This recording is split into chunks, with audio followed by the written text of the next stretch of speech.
Give us this day our daily manifesto.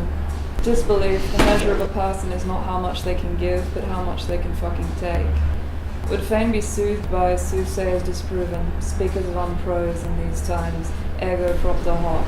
With mechanics and accountants telling it like it is, you and I can still come out with something that just isn't too universal unconcern, because both of us knew it was more important that something be beautiful than true. It is a miracle that you and I survive ourselves on a daily basis, agreed. These few moments of solace before I go back to it. Being raped through the eye sockets by them who confused giving with taking.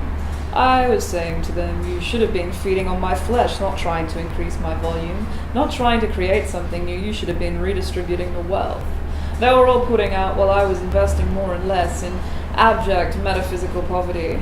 This was my self-consumption. I keep taking it. I just wish for a moment they would all stop giving. It's not going to save their soul.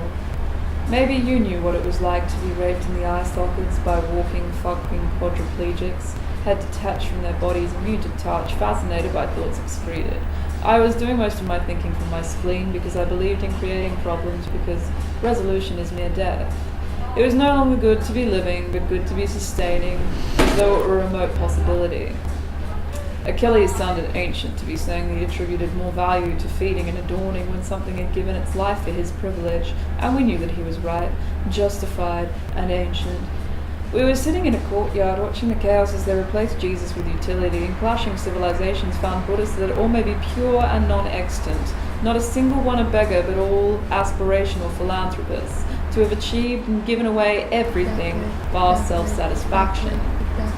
They didn't believe in any virtue beyond denial, a revolution of universal paternalism, patriarchy and absentia, no desire but silence. I was thinking about centuries of procreation, followed by centuries of virginity, followed by this century of sterile eternity. I was always going to be a creature of my times, rising and falling by them.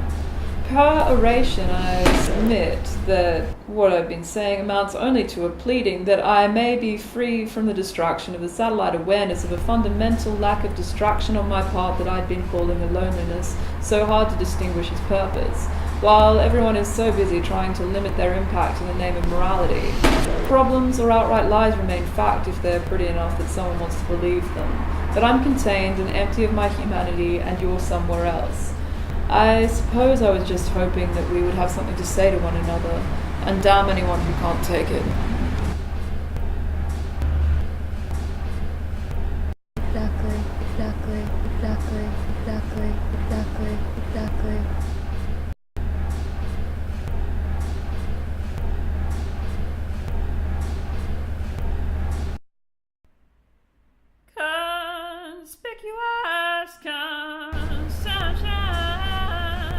Conspicuous, come sunshine, conspicuous, come